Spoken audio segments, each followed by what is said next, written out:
Welcome to our final session in our series Abolition. We're very pleased to welcome Kevin Bean again. This is probably the big one, getting rid of capitalism altogether, and what do we replace it with? So this will be an interesting discussion to talk about some of these issues, because just getting rid of capitalism obviously is not going to be good enough. We have to replace it with something, and all our sessions were leading up to that. So I'll shut up now. Thank you, Kevin, for joining us. We're both in hotel rooms and hoping that the internet stays stable enough. I would add, we're also in different hotel rooms in different countries. Yes.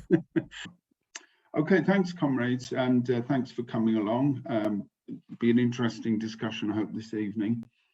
In a way, the topic of the abolition of capitalism is a bit of a summation of all the previous sessions. All of the various areas that we wanted to abolish: prisons, monarchy, the unwritten constitution, money, so on and so on, are really integral to the capitalist system. And by that phrase, I don't just mean an economic system, but actually a political and a social and an economic system.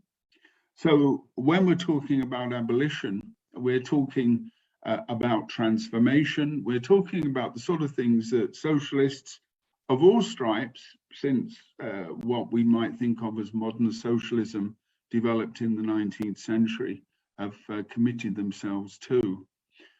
However, to bring in that historical point, both how the system was to be transformed, but perhaps more importantly, in which direction it was to be transformed, was of course a subject of debate. And as the last nearly 200 years have shown, both in the sort of regimes that call themselves socialist, and indeed in the various parties and the movements that have called themselves socialist, there is considerable disagreement on that. So I think that goes really without saying, and I don't need to sort of tell comrades here what I mean by that. However, what I do want to stress is that capitalism is a dynamic system. By that, I mean it's a system that has transformed, has changed itself, and indeed it's part of a series of historical developments which have brought different types of societies into existence.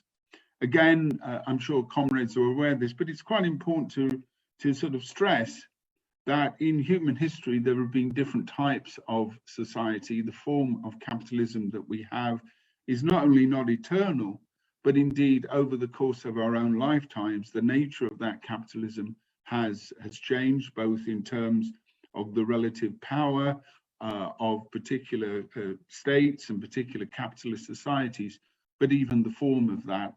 When I was around the time that I was born, in large parts of Europe, we would have forms of industrial capitalism with a recognizably industrial working class, with the particular state powers, many of them having direct economic and political control over large parts of the world.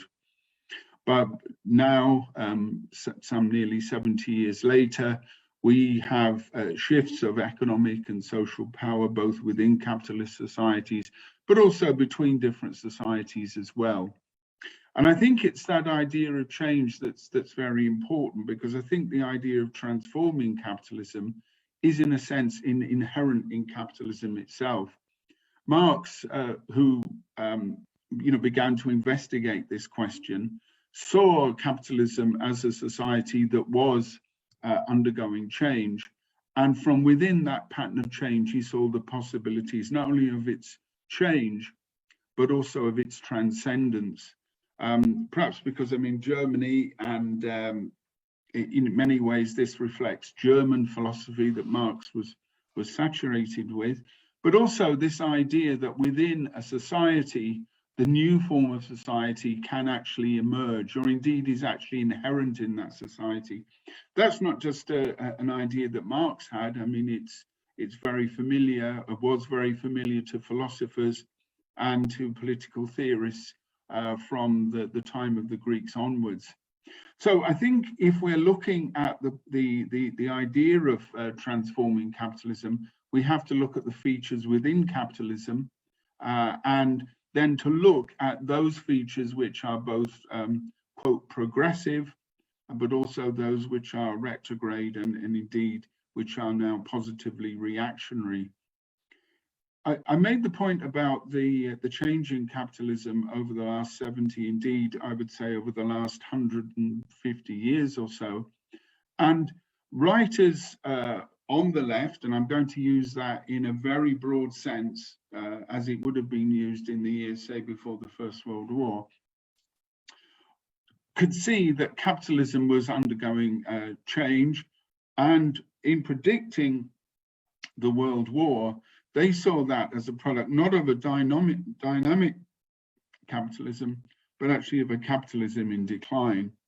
And that indeed the conditions of that war, the causes of that war, an inter-imperialist war, a struggle for markets, a struggle for power, showed that the capitalist states' ability to expand was now coming up against those of other states. And so the idea of capitalism in decline, and that its dynamic period and indeed its possibilities of solving its crises, began to be questioned. Because of course, within capitalism, which we see in the form of booms and slumps, in the form of wars, and indeed in our own time, the emergence of wars and of course ecological crises and so forth, capitalism is now increasingly malfunctioning. Capitalism has produced historically tremendous wealth. If comrades want to just remind themselves of that, walk around any city that had powerful industry, that was a center of capitalist development, and you can see the wealth that's created. And also, of course, as socialists have always argued, that the wealth of capitalist society, which is very unevenly distributed, shows the potential for reorganizing production, for producing goods and services for need, not for profit. And so the economic potential of capitalism is clearly there. So my argument about the possibilities of transformation are, I suppose, in some sense, is inherent within capitalist society.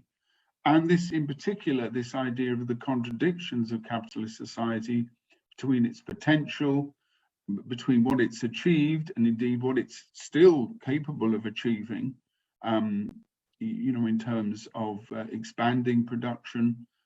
We can see all of that, the contradiction between that and then its malfunctions, its booms and slumps, and its incredible inequalities of wealth, not just, I think, within states and within societies, but between societies.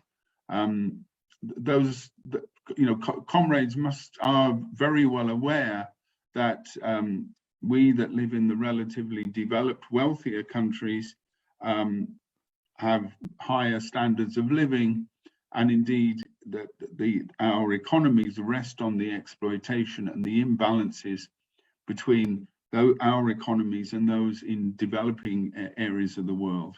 So we can see this potential, and we can clearly see contradictions within it.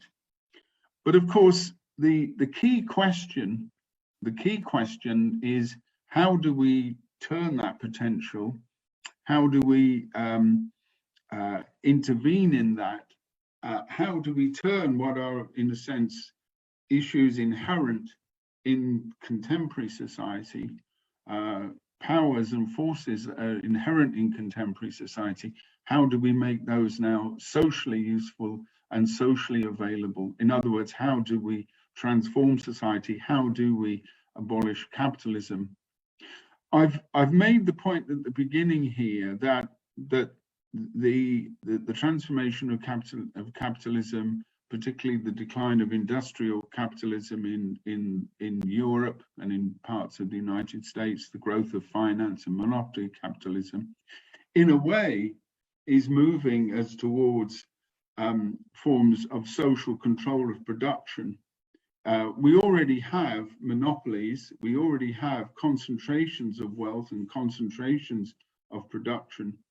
So the type of competitive capitalism that you often find in the economics textbooks, the one that assumes perfect competition, which assumes large numbers of producers in competition with each other, producing, and that we're in a competitive market, does operate in certain areas. It operates in some small business sectors. It operates, at that level.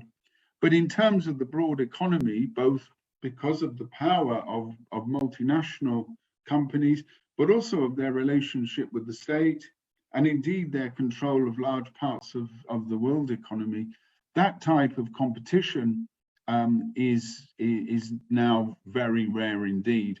Indeed, the cartelization of the economy that economists in the 19th and early 20th centuries pointed out was, in a sense, moving towards the expropriation of that type of individualized capitalism. And in a sense, the next stage on, as Marxists and others were arguing, was the supersession of individual ownership with a form of social or collective ownership. Now, that type of pattern encouraged many in Britain and in Germany, France as well, to a certain extent, to see the transformation of capitalism, as something of a natural process. Indeed, in the case of British socialists, or essentially liberal reformists, those who wanted a more humane form of capitalism, this fitted very much in with their own political prejudices, that revolutions and dramatic changes were the sort of thing that continentals did, and that Britain's history of gradualism and so on didn't leave any place for that. It also fitted in, I think, with much of the evolutionary ideas of the time, and the idea that that society could be transformed by the guiding hands either of a benevolent state or of a state that was itself being transformed by bureaucrats, technocrats, who would then steer society in particular directions. This ideology, which we might recognize as Fabianism, or in Germany in revisionism, was, had a certain, you could understand it had a certain, not validity, but you could certainly see how people could expect it in the growth of the economy and the transformations of the late 19th and early 20th centuries, the gains of the working class movement. I'm thinking particularly of the gains in the right to vote, the growth of socialist parties like the SPD in Germany, all, I think, pointed towards an accumulation of strength, and that, in a sense, the next step was simply for the working class to take power in that way. Indeed, Karl Kautsky, one of the leading theoreticians of German social democracy and quite an influential figure in the parties that emerged in that period, actually wrote a book. The German translation's a bit ropey, but it essentially imagines the day after the socialist revolution, and it describes how society will be transformed. And it's that idea, I think, that sort of feeds into our discussions this evening about abolition and about the idea of transformation. You'll notice that I haven't sort of used the word abolition, and I've talked about transformation, and I've put it in this context quite deliberately. I know I listened to some of the other talks, and some comrades did the same. Some comrades, though, were much sort of clearer on drawing a line between the situation now in the particular area they were looking at and some form of some form of transformation or abolition.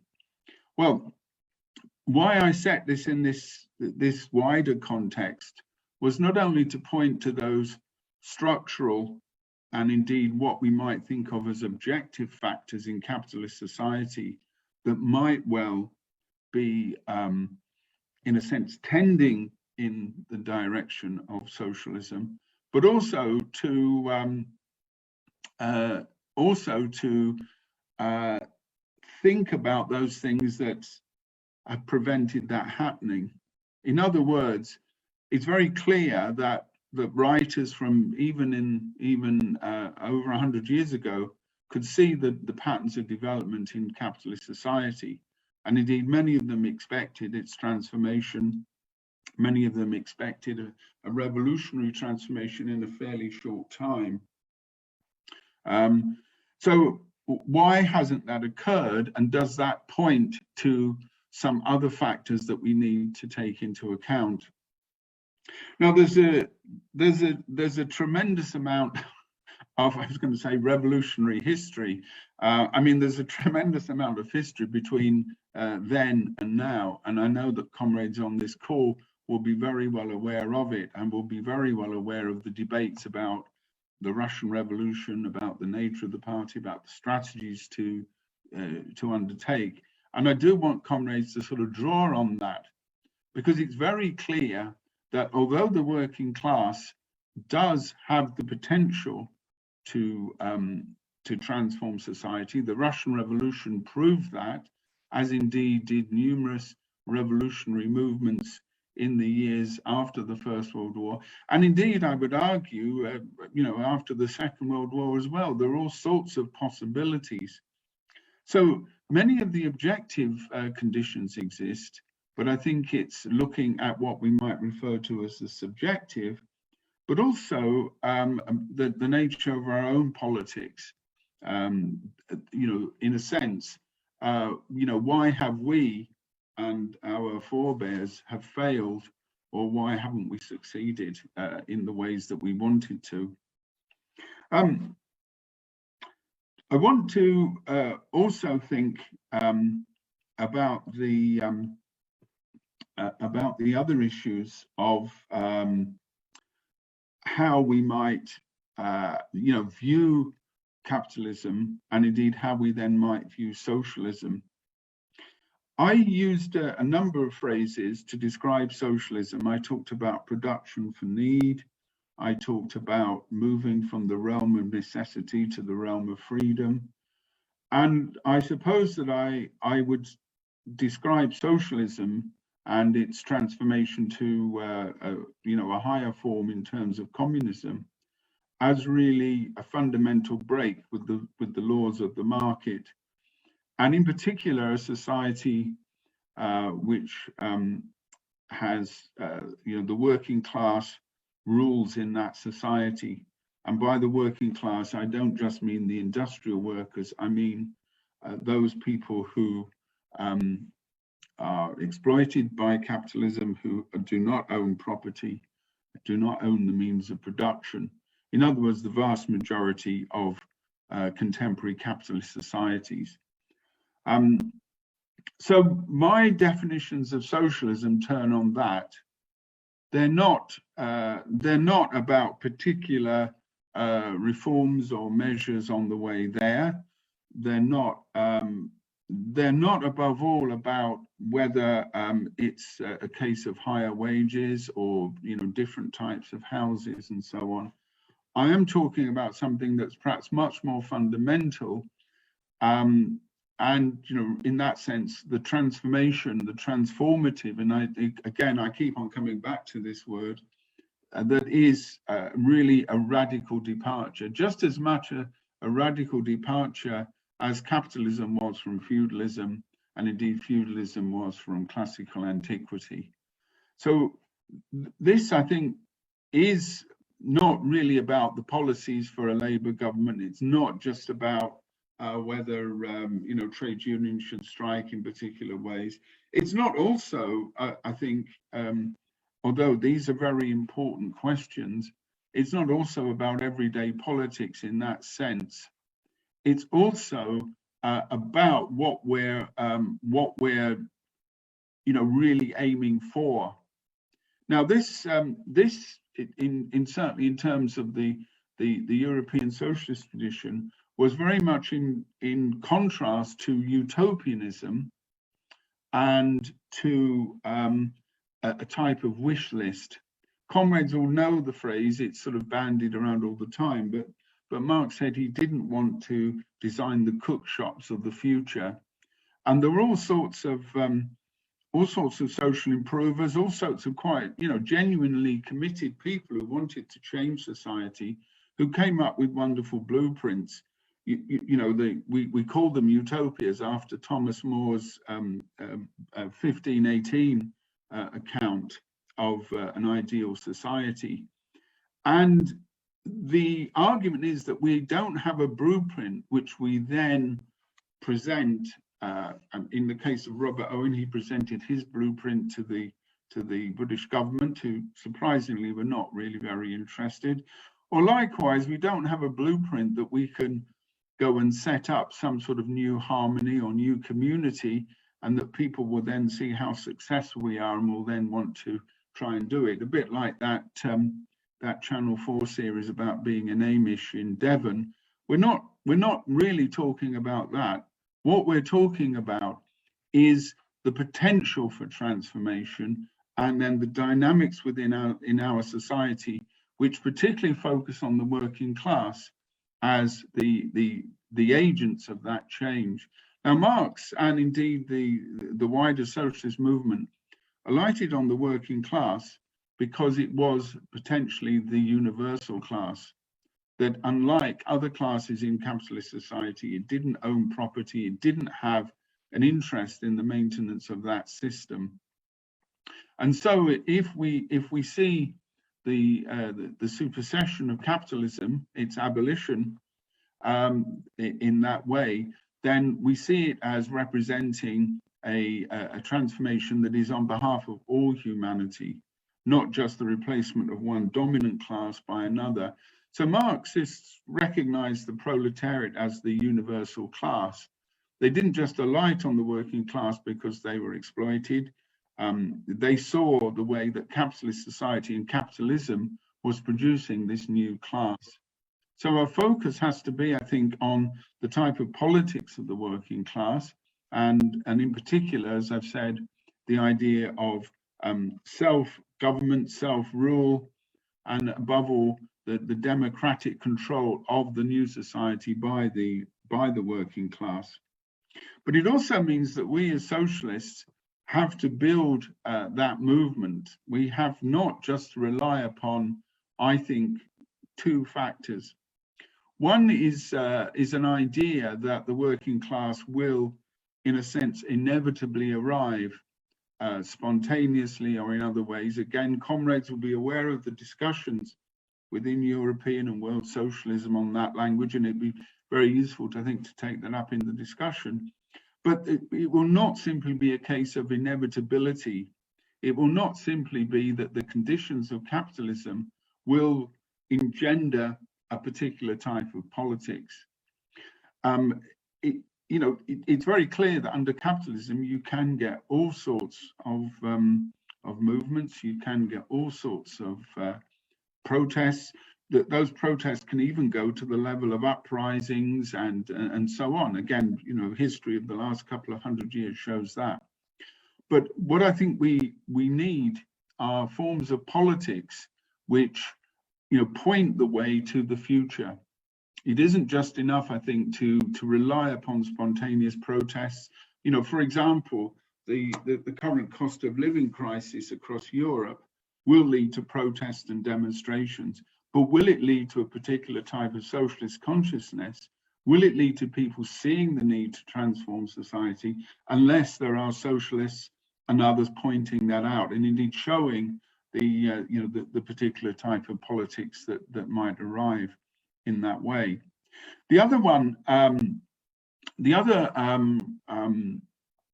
pattern I think we also have to look at is whether a series of crises and indeed, what we might call catastrophes will also lead in that particular direction. Again, all sorts of socialists in the late 19th century saw the transformation of society, and indeed probably did tend towards the idea of abolition of capitalism as a sort of single act. I mean, the novels of Jack London illustrate that. Even, and I think we can mention him in this breath, Henry Myers Heinemann of the Social Democrats tended to see the revolutionary process as a sort of rupture, and that in that period, the SDF then sort of intervenes, as it were, and becomes the revolutionary government. Now, that again, I think, assumes a particular way that consciousness is formed. It also assumes, I think, a fairly mechanistic set of arguments about politics and how patterns emerge. What we will often get in discussions of this sort, and again, I think it's very valuable because it is a tremendous historical experience, is to look at other revolutionary movements and to look at how and why they were successful or how and why they failed. The Russian Revolution is obviously a key one. It isn't just that many on the right or many reformist socialists will throw the Russian Revolution at you in terms of, if you're arguing for any sort of revolutionary transformation, this is where you get. It isn't just that. It's also that it sort of shows some of the strengths of the type of politics I'm arguing and some of the ways that it can develop. A party that had a fairly clear program in terms of its intervention in Russian society, but also had been building that program and that politics over around about 20 years or so before the outbreak of the revolutionary period. So we can draw on historical experience, and again, I think it's quite important to do that, but we also need to think about our own situation, particularly, I think, given the defeats of the left, and indeed the transformations of society that have occurred over the last 50 to 100 years. Again, I've been in many meetings where we've discussed this, and comrades who I'm sure are in this meeting have made these points. So we have to think about the situation that we're in, but above all, the situation that the world is in, and to think of our politics in international terms, to think of the way that capitalism has transformed the world, and to think about the applicability of these ideas globally, not just to think about, for example, can socialism be achieved by a Labour government in Britain? I don't think it can. And the reasons why I don't think it can is that not only is it confined within one state, but the politics simply of electing a Labour government are in fact diametrically opposite to the way that I see transformation occurring. We're talking about the mass involvement, about active democratic engagement of not just hundreds of thousands of people, but of millions. We're talking, I think, in terms of the creation of a new type of society, the sort of society that, for example, doesn't require the law of value, doesn't require money and that particular set of economic relationships, that requires new forms of social relationship, and that does not require prisons or does not require the same repressive apparatus in the form of a state, particularly a capitalist state, but requires a new form of state and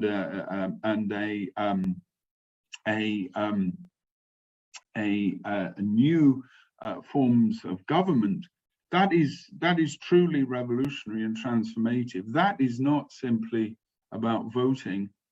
That's not, and although voting and elections and those forms of politics are important, if we're talking about the abolition of capitalism, if we're talking about these fundamental changes, and just the few that I've mentioned before about the abolition of the monarchy or money and so on and so forth, these are not just the measures of a little bit of legislation. They're about a fundamental break with the particular contemporary system. Because if again we go back to that system and we go back to some of the problems that we face, and that is not only is capitalism an economic system, but it's a political system, it's an ideological system. And as such, it has many powerful weapons and agencies and structures at its disposal. It also, I think, is quite capable, has proven itself capable historically of generating ideology, of, in a sense, influencing the ideas of the subaltern class. And the question that Carol just poses there, which just came up on the chat, is true that the transformation from feudalism to capitalism probably could be seen to begin probably, I think you could see urban movements in the 1200s. You can see a whole series of movements. So you're probably looking at a 400 to 500 year period, although it does have particular concentrations in that way. So, you know, I don't mind Carol waiting around for 500 years, but it's just I would like to see some things happening and do my best to speed them on their way. So I think we can take that long view, and it's important that we look at it in that way.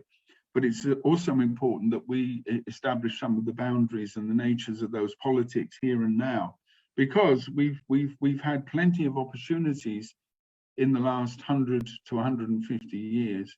The period around the First World War showed that, and the history of the 20th century, you know, an absolutely blood-drenched history. I again don't need to tell anybody that, but think of the way that the failures of the socialist movement in Europe allowed capitalism, allowed Nazism to grow, the absolutely horrific world wars and so forth, and of course the continued wars and continued crises. So the failure is not, I think, just simply one of omission. It's also failures of commission as well. That some of the politics that we've argued and some of the assumptions that we've made have, I think, been, you know, disastrously wrong, and indeed positively counter-revolutionary. Again, I'm sure comrades can come in and can think of examples of that. But I think that we have, for example, to focus on the importance of democracy, not just formal political democracy and focusing on the idea of the democratic republic, but also the idea of democracy and discussion and freedom, and that the repressive apparatus that was often associated with socialism can really have no place, I think, in our vision of socialism. And I use that word not because it's you know, a fashionable word, but also because we have to have very clear ideas about what sort of society we want. That doesn't mean, for example, that we have some sort of rather hippie-ish idea that capitalists will simply roll over. We know that they won't, and we know how they responded to a powerful working class movement in countries like Germany and Italy. So we know that we will have to organize.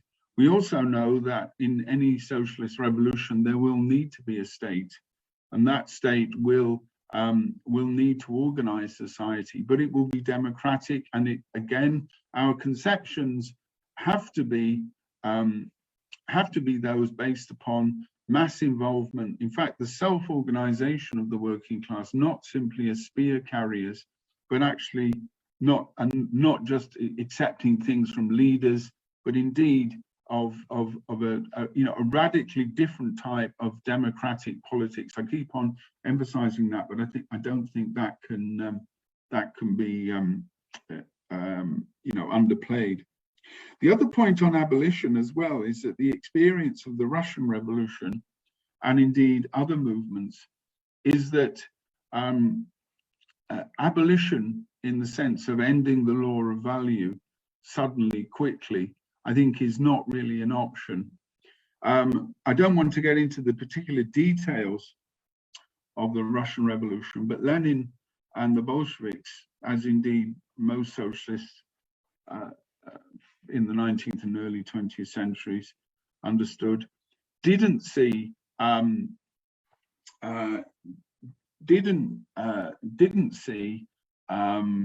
the transformation as occurring sort of suddenly and rapidly.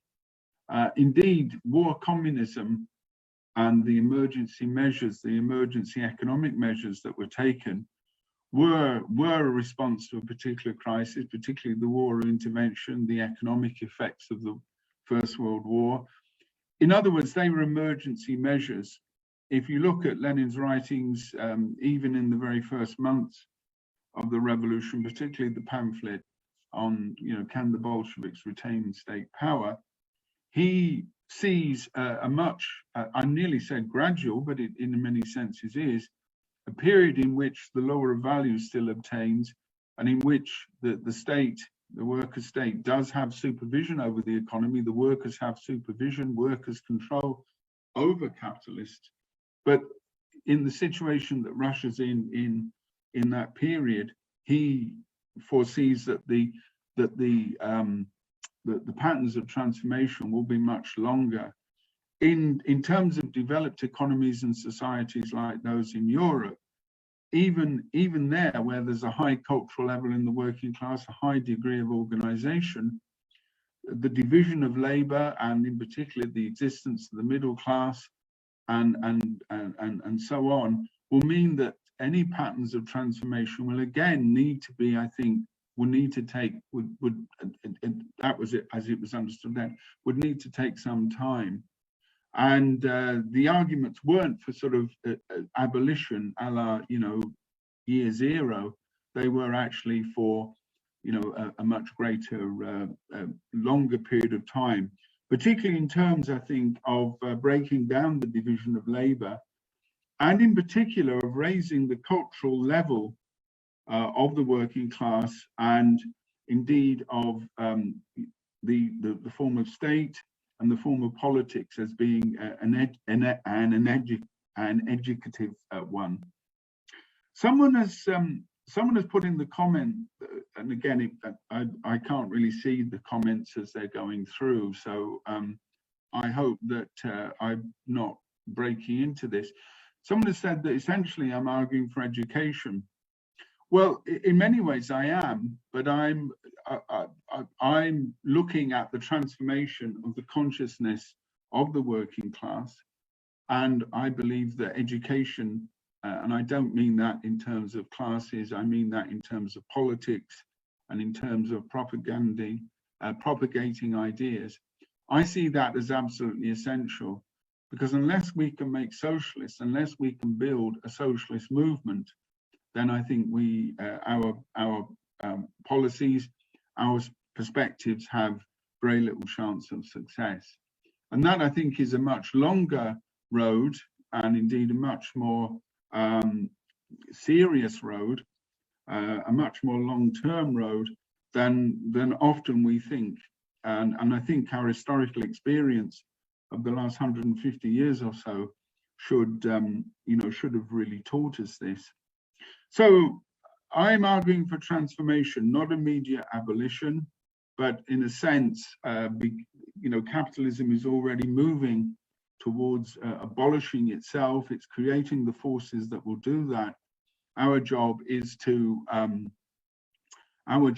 try to make those forces conscious, particularly the working class, is to build a working class movement that is committed to that.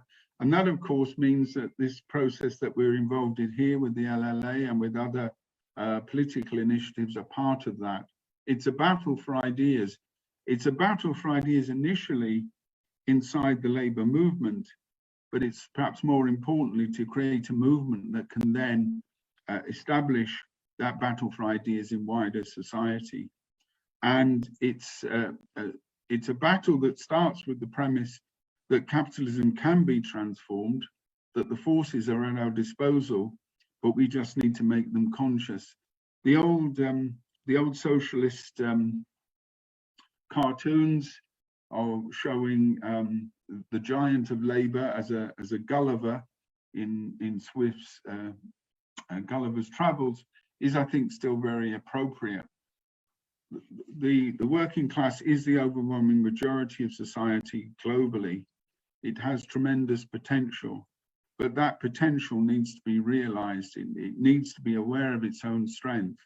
And without being aware of that strength, I think the abolition of capitalism, cannot be achieved. That is, I think, now a very urgent question. It always has been an urgent question for the 20th century, but we're now moving, I think, into an era of wars.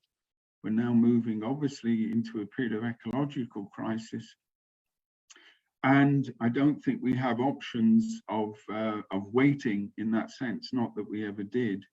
So we need, as a movement, to rearm ourselves, to reorganize ourselves. And we need, I think, to seriously build that type of movement. That's not apocalyptic, but it does indicate the seriousness, I think, of the situation. Anyway, comrades, I'll shut up now. I've gone on a little longer than I would do normally. Thank you very much, Kevin. I think it might be an idea, we've done it in some of the other sessions, if I start things off by asking you a few more questions, if that's okay with you. Yeah. And then comrades can, put your hands up, and then I'll take you afterwards. I mean, it's just as well Marx didn't have a blueprint for socialism. You could just imagine if he had, how many things would be wrong, because you can't actually, today they wouldn't make sense. It would have been written 150 years ago. So that certainly has its limitations, a blueprint, and I think that's why he didn't do it, what socialism would look like.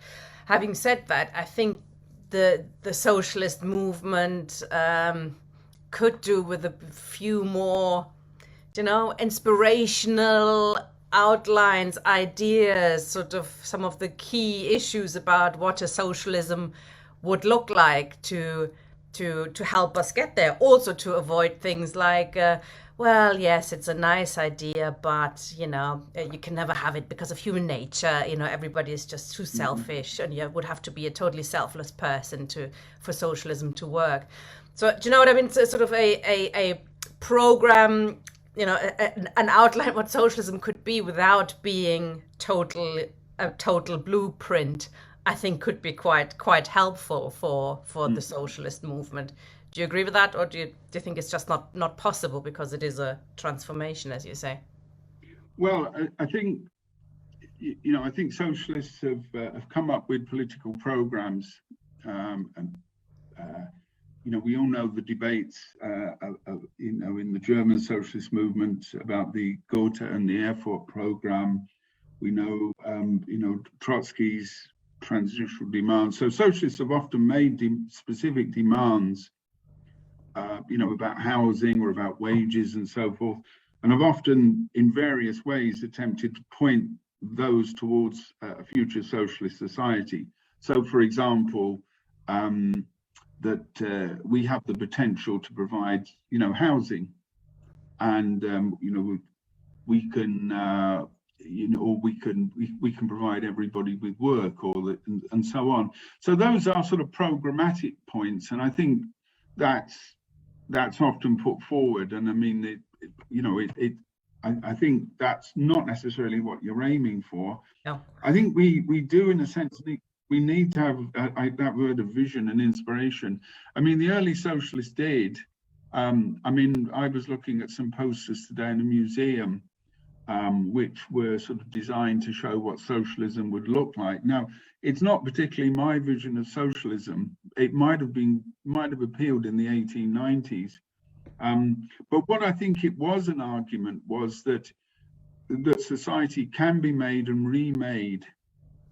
And I think that was, in the 19th century, that was quite easy to understand, in the sense that, cities just grew up from nowhere, industries developed very quickly. So the possibilities of potential and change, didn't seem, unrealizable. I think one of our problems is that in the period of decline, and particularly in the older societies, the idea that the sort of, it's always been like this, I think is very strong. So I think we have to counter that. We have to sort of counter that idea. And I think that can be done. And that's why talking about what sort of society we want to see, in terms of being moneyless, classless, stateless, and so on, that, it does show what we're about. The other point I made about these things being within capitalist society, they're twofold. One I think is what I might call sort of social altruism and generosity in all sorts of ways.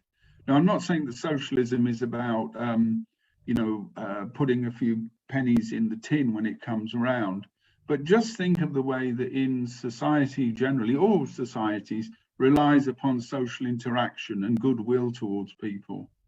I did a bit of the volunteering during the COVID outbreak, and there were all sorts of people doing all sorts of things to get the vaccinations done. Now, I'm not saying this about the Tories, and I'm talking about ordinary people who turned out to do things like that. And we all know the way that society works like that. The second point as well about both about human nature, but also I think about the abilities of people. And it was something that I suppose I remember very strongly from childhood onwards, is that people have all sorts of interests, hobbies, talents. And the point about those interests and talents, often they're sort of social or personal. They're a sports club. It might be making train sets, or other things of that sort. Often require a degree of ingenuity and skill. And I'm thinking about running sports clubs and organizations. Working class people historically ran all sorts of things that were outside the purview of the state. And that, to me, shows a degree of initiative and ability amongst ordinary people. And, the ruling class is supposedly in charge of things, and what a mess they've made of it. So I think those sorts of examples were traditionally made about human potential. Mm. And, again, in the course of my lifetime, in terms of education, in terms of whole areas of life, there's been a raising of levels, and I think there is that potential, but it needs to be drawn out, and it needs to be explained and so on. Mm. Yeah. One more question before I bring other people in is sort of the nature of revolution. I mean, you touched on it. I'm just trying to draw it out a little bit because it is interesting.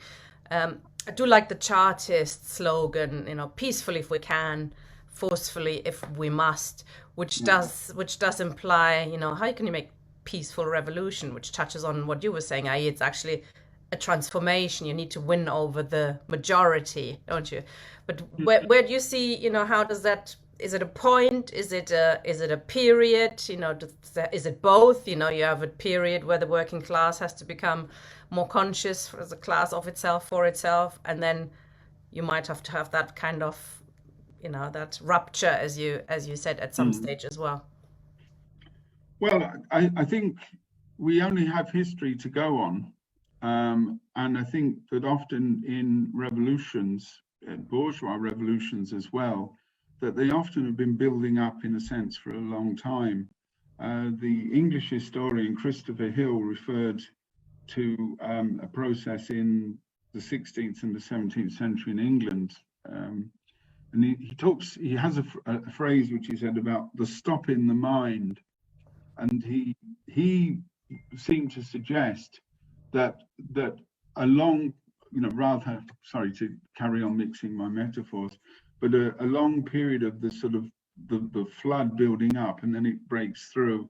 Now, there is evidence that things do occur like that, but I think the preparation period, whatever the forces that are building up in that way.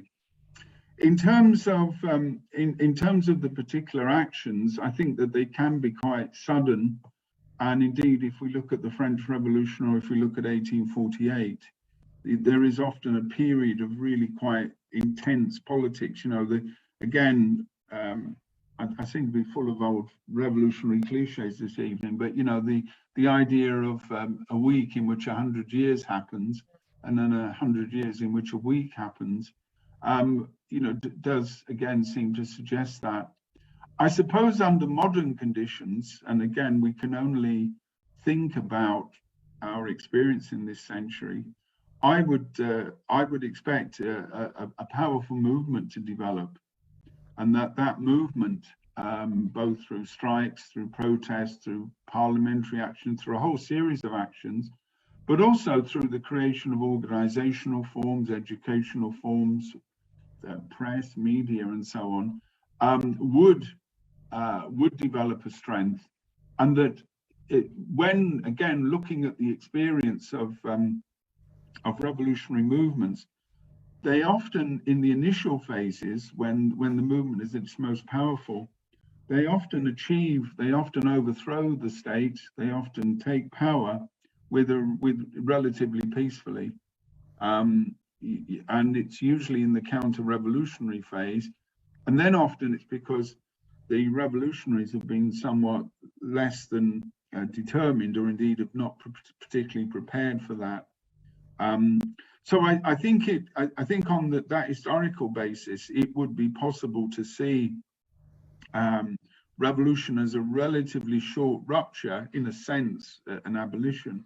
But we would then need to be aware that that isn't the end of it, and that the struggle in terms of a worker state, a democratic republic, but also in terms of having a conscious strategy, not only to defend that revolution, but also to remake society, not just to see it as well, okay, we've taken over now, so that's it, job done, and so on.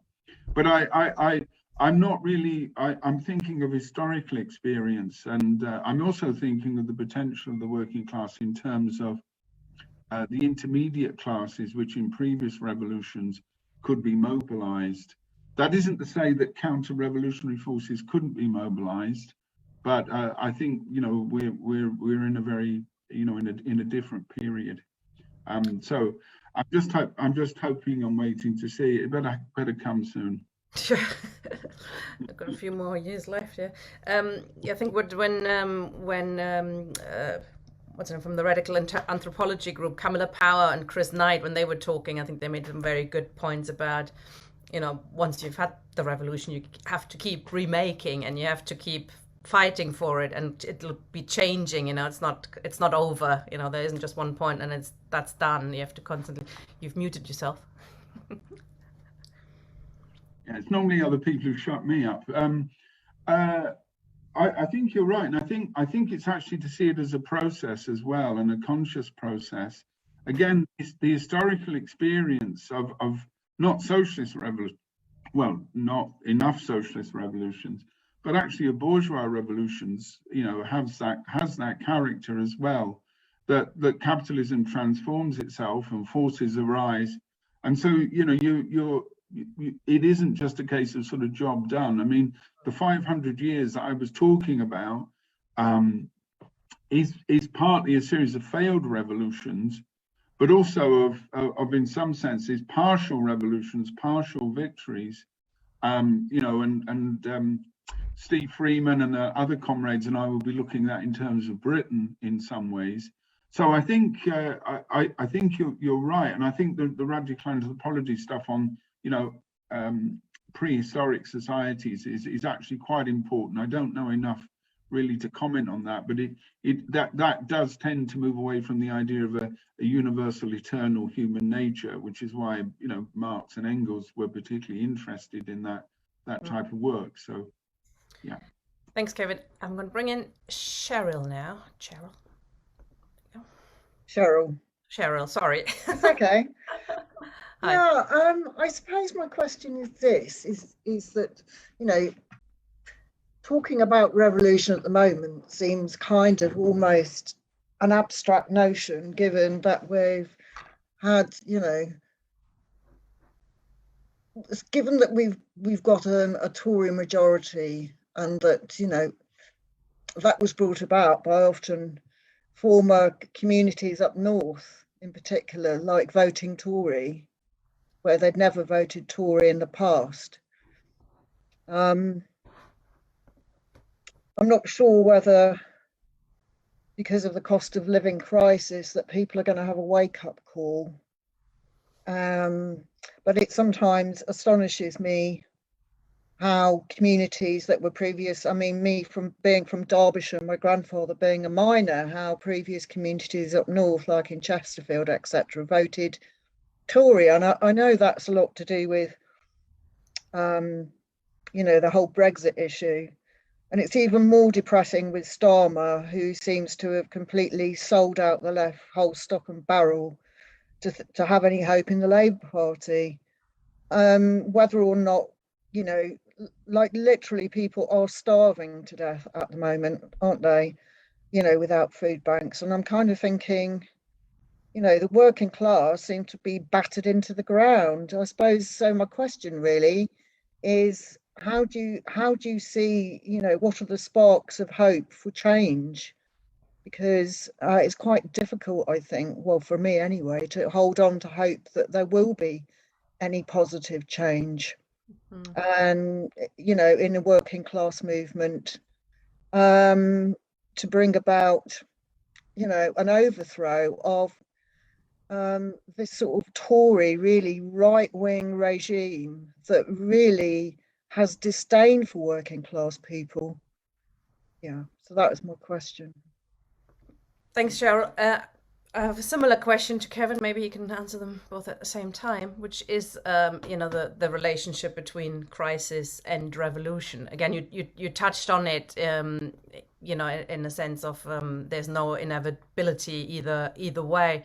A lot of people also, when you talk about sanctions now against Russia, for example, seem to believe that, you know, the worse the working class is, the less money it has, the less you know, the less the poorer it gets, basically, the more in the shit it is, the more likely it is to rise up. And you know, the cost of living crisis for sure would be one reason to rise up.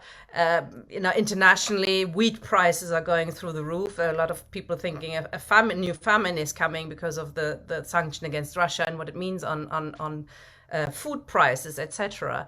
However, I fear it's not quite as simple as that, and I think Marx and Engels both wrote on that as well, in the sense that, you know, if you don't have anything to eat, if you don't have a job, you can't pay, you know, for your family to survive. Is revolution really the thing on your mind, or is it survival? You know, where do you see the relationship there, Kevin? Okay, do you want me to come back and? Yeah. Yeah. Okay.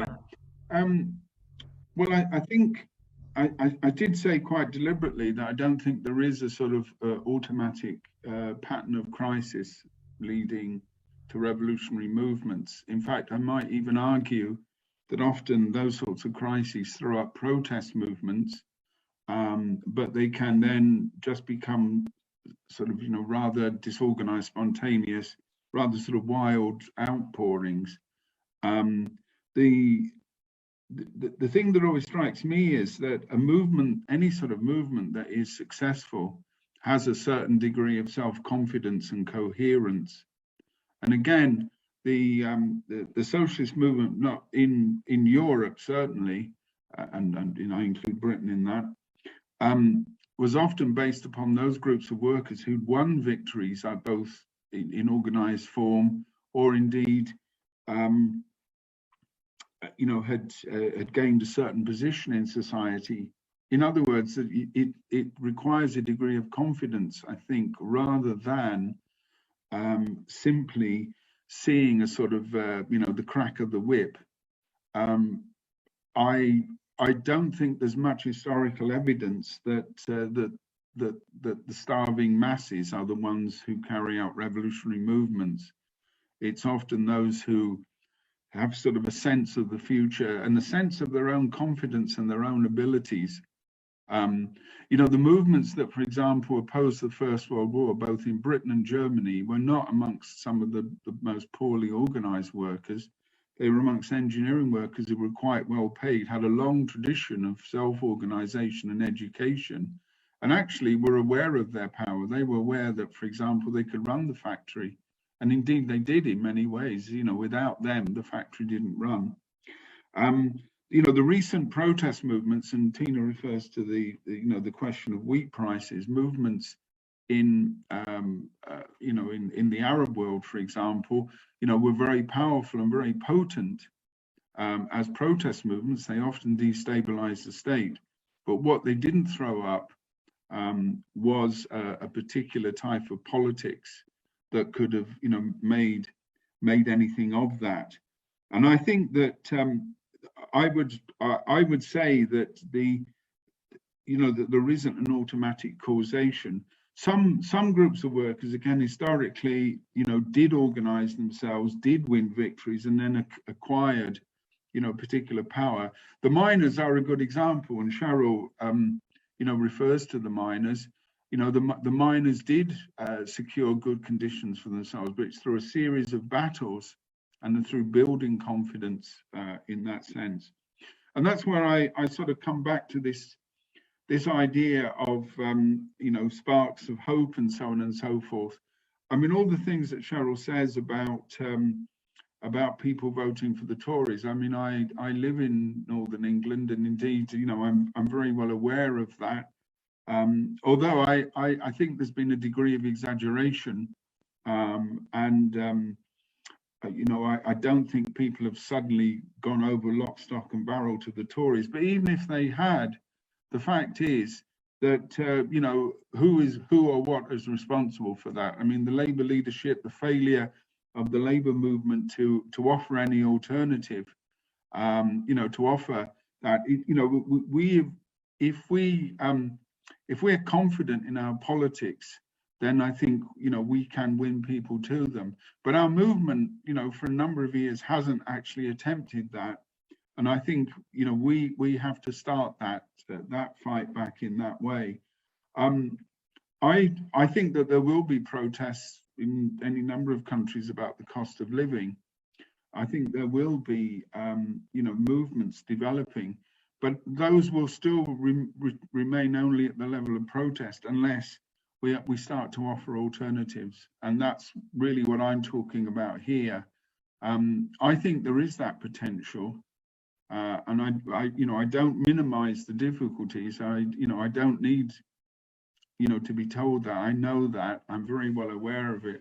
I'm saying that if we are looking for an alternative strategy, this is one that has not really been attempted, by wide sections of our movement. And I'm talking about rebuilding that movement, going back to some of the things that we should have done, or indeed in many cases we let slip and we let decline. We let organizational forms decline.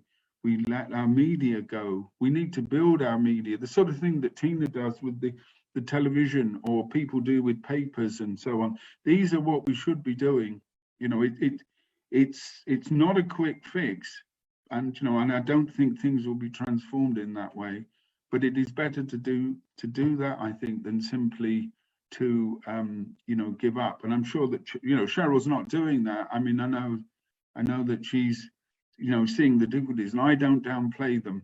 But I think we have a strategy that we can adopt. Right. Thank you, Kevin. Tony, please.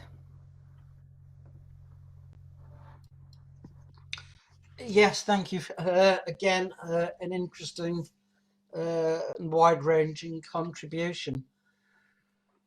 In a sense, this is the key debate of all debates that we should be having, which is, how do you abolish capitalism, the source of all evil? The strange thing in many ways is that this debate doesn't take place very often on the left. We have all sorts of debates about tactics and campaigns and how to build our organizations and so on. But we never really touch on the key question, which is, how the hell do we get rid of this lousy system? And no one really needs to go through why we need to get rid of this system, because it's so obvious. Pestilence, hunger, famine, war, you name it, capitalism has it. So I really want to make a number of observations, and again throw out questions, because I also have no answers. If I did, then it would be such an easy task. to press the magic button, as it were. The first thing is Mm. that there is no crisis that capitalism can't find a solution to. The question is at whose expense it is. But the idea that capitalism will somehow collapse of its own accord eventually and socialism will arise on its ashes, a kind of inevitability theory, I don't think holds any water whatsoever. I mean, what is also clear, certainly to me, is that we're in an era of really disaster capitalism where you have the United States and the imperialist powers literally laying waste to and destroying whole countries. They call them failed states, but of course they've made them failures by the way imperialism has operated in it. But I want to throw out a whole series of observations. As Kevin said, the working class wasn't the most oppressed class in history. I mean, to be a villain or a serf or indentured labour was certainly much more oppressive, to say nothing, of course, of slavery itself. So the question is why Marx and Engels saw the working class as the gravediggers of capitalism. And to me, it's fairly obvious that the working class, because it was thrown into the cities, concentrated in large factories and so on, attained a consciousness without which you would not be able to have a hope of overcoming capitalism. I mean, it's not enough to have the strength if you don't know that you have that strength and the ability to use it. And it's a question not of the working class in the sociological way, the working class in itself, but the working class for itself. And that raises really a whole number of questions as to what has been the development of the working class, both in Britain and also worldwide in the last 40 years with globalization and so on. And it seems to me in Britain, we've had 40 years really of almost continuous defeat, starting with the miners in 1984-5. We've seen a halving of trade union membership, a much lower level of strikes, but also the atomization of the working class, call centers, delivery drivers, you name it, and so on. And also a disappearance of what I would call the big battalions of the working class as features in themselves, the dockers, the miners, the shipyard workers, you name it. I mean, the last, if you like, the last bastion of the old working class is the railway workers. But of course, we know that the present government has them in their sights, and there's been talk about, making strikes illegal on the rail precisely because of the function that they form. So I just want to really paint that picture that the working class in itself isn't always revolutionary. And I would argue that in the West, it's become non-revolutionary very clearly. We've seen the export of capital to the third world, the transfer of production to the third world. And in many ways, British workers have become service workers who I would argue are not inherently revolutionary, precisely because they don't have that organisation which can create any form of mass consciousness. So I'd be interested in your views and opinions of that. Someone mentioned education, and of course education is extremely important, but education by itself, and let's not forget that in the labour movement historically in the 19th and early 20th century, there was a great emphasis on education in the working class movement, things like the Workers' Educational Association and so on, and we've lost that. I mean, that is one of the biggest tragedies of the working class movement. But education in itself is not an end in itself if it's not tied to the forces for change. And indeed, a very active mass struggle educates people in a way that you wouldn't believe possible, because people learn very clearly and very soon about the nature of the state itself. It's not a neutral instrument, but it is an instrument of class power. And people also learn when they're in struggle, when they're fighting, that the artificial divisions that capitalism has imposed on them, divisions of race or sex or sexuality or what have you, are actually quite meaningless when they have much more in common with each other than that which divides them.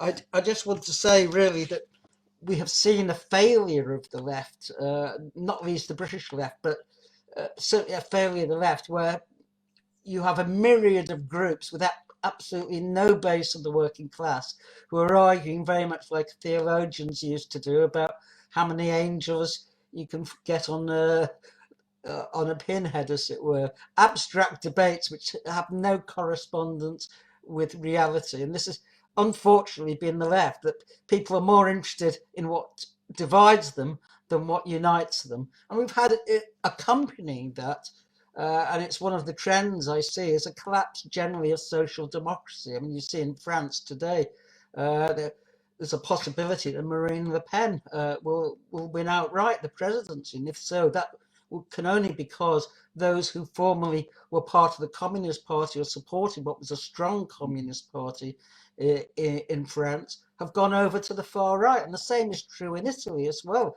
where you had a mass Communist Party which nearly took power. And yet today, where is it? It's all but vanished. And we've had a trend towards the far right in Europe as a whole, including, I think, in Ukraine, where we've seen neo-Nazi militias been integrated into the state. An incredibly worrying phenomena when you think about it, but one which very little heed is paid to, as we have, again, abstract debates over the war in Ukraine. I'll just say, really, make one or two very quick comments. I think one of the unique things about Britain was with the Glorious Revolution in 1688, after the failure of Cromwell's revolution. You saw, in a sense, not a bourgeois revolution, but a gradual merging of the aristocracy and the upcoming bourgeoisie. So it was an incredibly peaceful revolution in Britain, in contrast to other states. And you had an absorption. I mean, the aristocrats became capitalists in many ways. But I want to throw out that instead of facing socialism, and don't forget, I mean, you spoke about 500-year transition from feudalism to capitalism, which I don't think we have, given global warming and the environmental destruction. We may have a much, much shorter time. And so the possibilities, we are going to face a nightmare dystopia, not a socialist revolution. The question is how we adapt our organizations and our ideas accordingly. And really just one final point. I mean, I do think there has been, which of course Marx could not see, the growth of a one strong imperialist power in the world, namely the United States, with the possession of a nuclear arsenal and so on. And that's really what's behind what's happening in the Ukraine. And I mean, it is possible, if you ever did have a socialist revolution in somewhere, which I think would be the third world, not here. I mean, the United States could just go and drop a nuclear bomb on that country. I mean, it would be quite prepared to sacrifice whole areas of the earth in order to preserve its own social system. So I'll leave it there, and I hope I've provided some food for thought. Thank you. Thanks, Tony. Kevin, do you want to reply straight away? I think I will do. Thanks for cheering me up, Tony. I mean, much of what you say, I agree with. Certainly, in terms of the the weaknesses of the left and the defeats and so on and so forth. I don't think we need to sort of go over that. I mean, I'm very well aware of that, and I think all the comrades on this call are as well. I think that the issue, if I can just find my notes, sorry.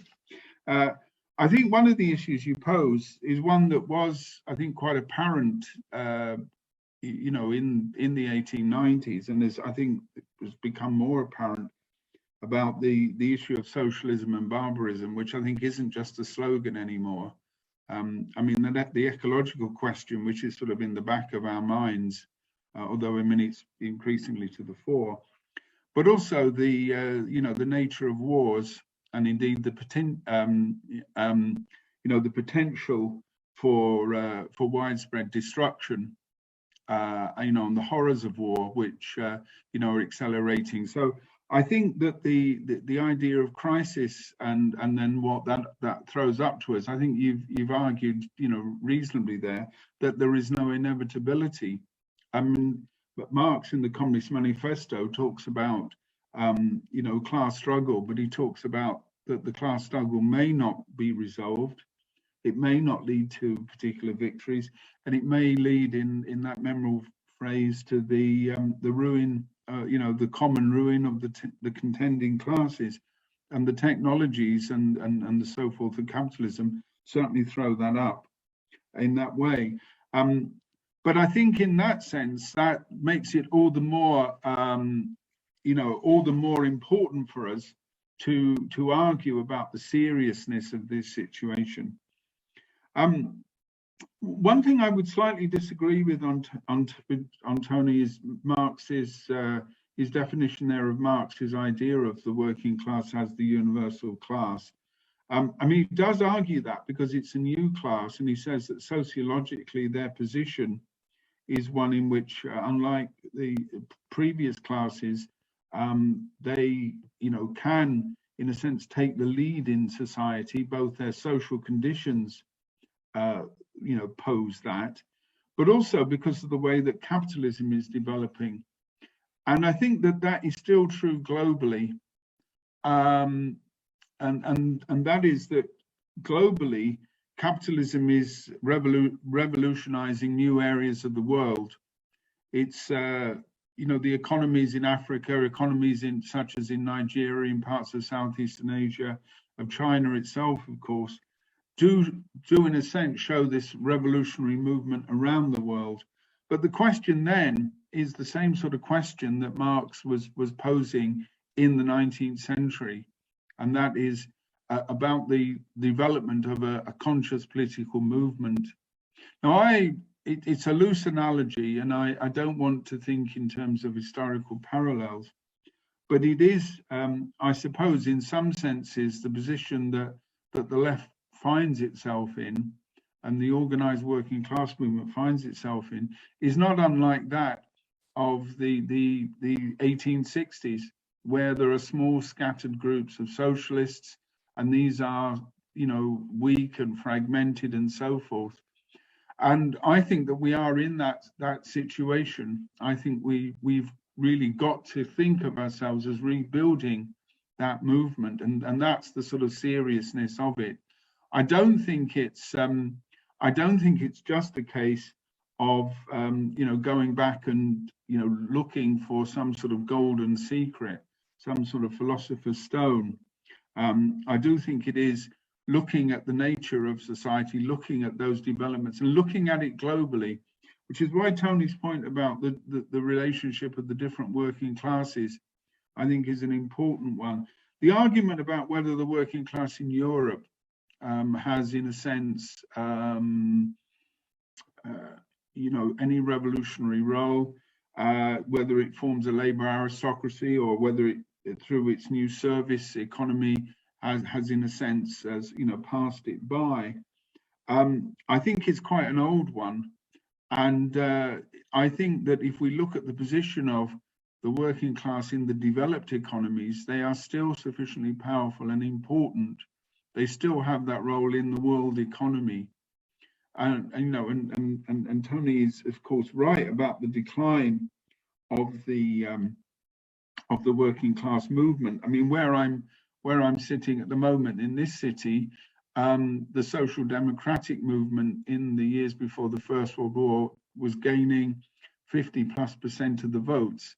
Now, an equivalent socialist movement today, even if we stretch that term, is lucky to get 11%, and in fact is, the forces of the right are much stronger. So historical setbacks can occur, but the point is not only can setbacks occur, but also, new developments and new patterns. And my argument is still that the nature of capitalism will still produce a working class with the potential for those forms of consciousness. I don't think that capitalism has changed fundamentally. And I think even those service workers and indeed other groups of workers, will find themselves in struggle. Well, also, I think they still represent that force. They still are the overwhelming majority. If anything, large parts of the world's population has proletarianized.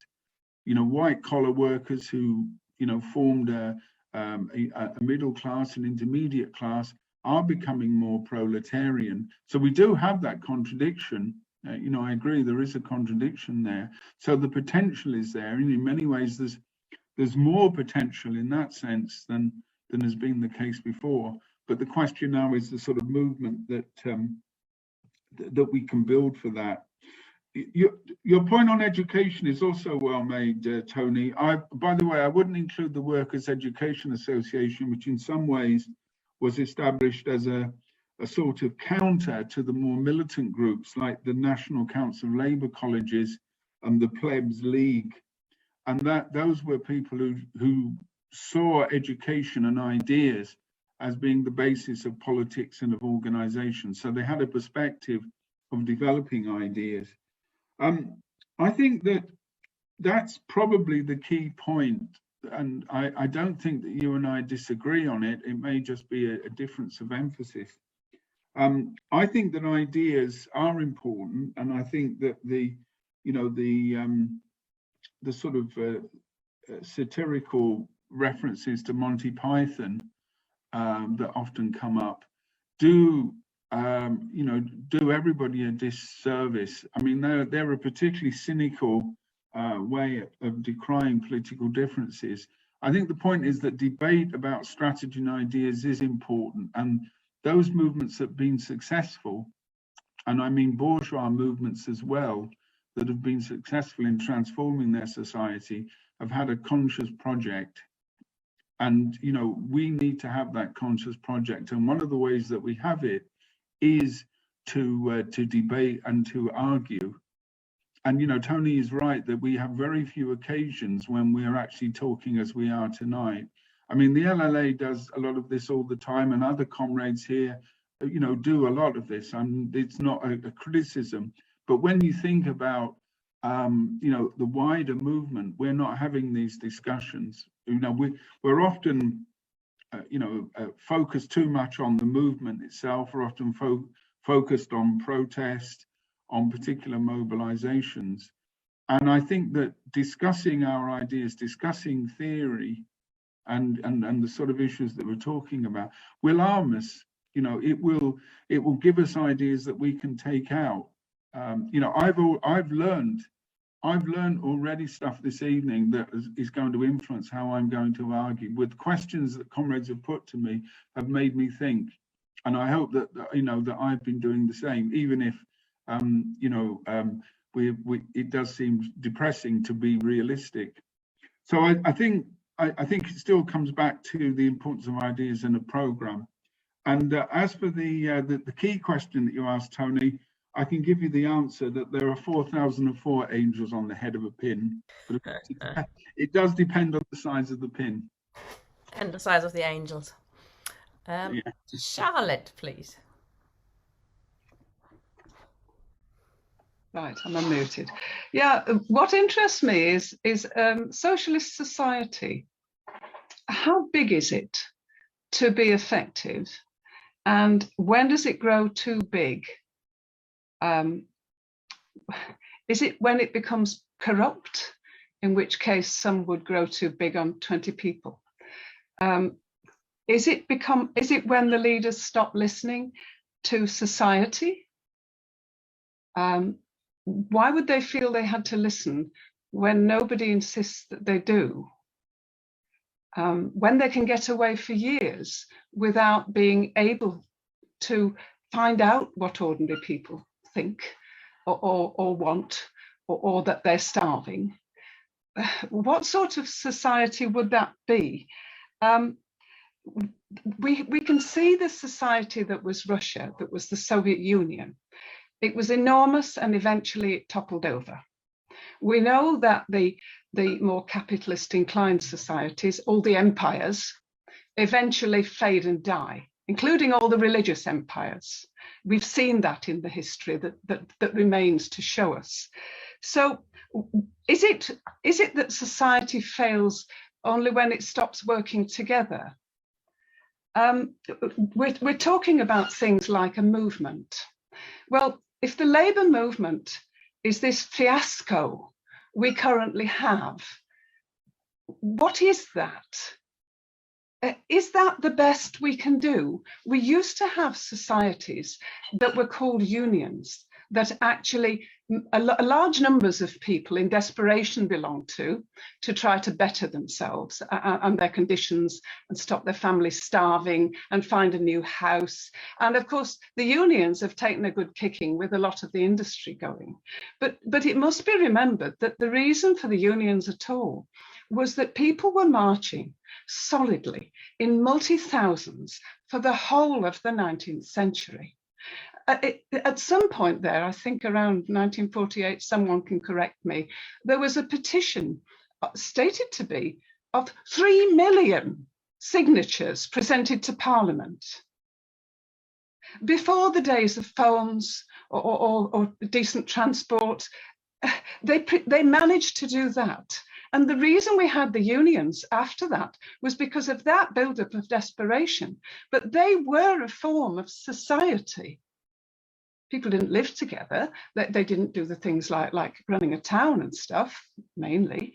But the point is, they were a form of society. And if we allow the society we've got to be so distant from us, as is happening permanently at the moment, for instance, I could go to my clinical commissioning group, which was in Macclesfield. They then moved it, I live, by the way, in Cheshire. They then moved it to be a pan-Cheshire one. And since then, it's moved on to be a regional one. And there is no accountability whatsoever. There wasn't when they were up the road in Macclesfield. There isn't now, and it's getting worse. And we know they've packaged everything up to sell it. And it's happening in front of us, and we can't persuade people that this sort of thing is happening, which is one of the reasons there's so much frustration apparent in all of us. Because of the lack of education, what children are getting at school, the basics of learning to read and write, are the important parts of their education. The rest of their education is largely composed of gobbets of what the government says they'll have. It's not education. The education we need is, as I think Kevin mentioned before, we need debating societies. We need people to be able to speak together and argue together and all have different ideas and change their minds without loss of face. And what we've got at the moment is nothing like that. We have people threatening each other. And then we have a democratic socialist party, which has been quite obviously, from what's coming out about women at the moment within that party, it has been unfit for purpose for an enormously long time. And yet it's the best that's been able to be managed. So how big should a society be? That's all it comes back to. And at that point, I'll finish with the one thing that we do need in education is from being young children to learn about responsibility to everybody else, because that is a thing that's missing in all the selling and buying, and we've got to get it for us only. Thanks, Charlotte. I also wonder what you want to do with all the people that are then too many in a socialist society. I think there's scope for better education to point out that when the society is growing too big, something must be done that is not cruel and is early. Sounds a bit cruel to me. And an awful lot of women have children and don't necessarily want them, even now. And men as well. I don't place this only on women at all, but they're the ones that actually function to have the child. But the point is that it's quite obvious there are too many people for the world, but starving them to death and bombing them to death is not a good answer. Well, I'm sure Kevin's got something to say on that. Do you want to speak now, Kevin? Yeah, thanks, Charlotte. I think some interesting points, but particularly about ideas of leaders and accountability, I'm going to argue that democracy relies upon accountability, and it relies upon a state of mind of accountability as well as mechanisms. And the sort of mechanisms that we would have would be, more elections, the recall of elected representatives, democracy in workplaces and in society generally. But of course, for that to function requires an active participation. And I don't think that is necessarily a function of scale. The idea of smaller groups, for example, a parish council size being, being potentially more democratic than larger bodies. I think modern technologies, I'm not talking about referenda by, vote and, electronics and so on, but I think modern technologies certainly can facilitate us having, widespread democracy, because capitalism has created a world system, and indeed that is a positive advance. The fact that people can travel around, the fact that national and cultural differences can be broken down is, I think, very positive.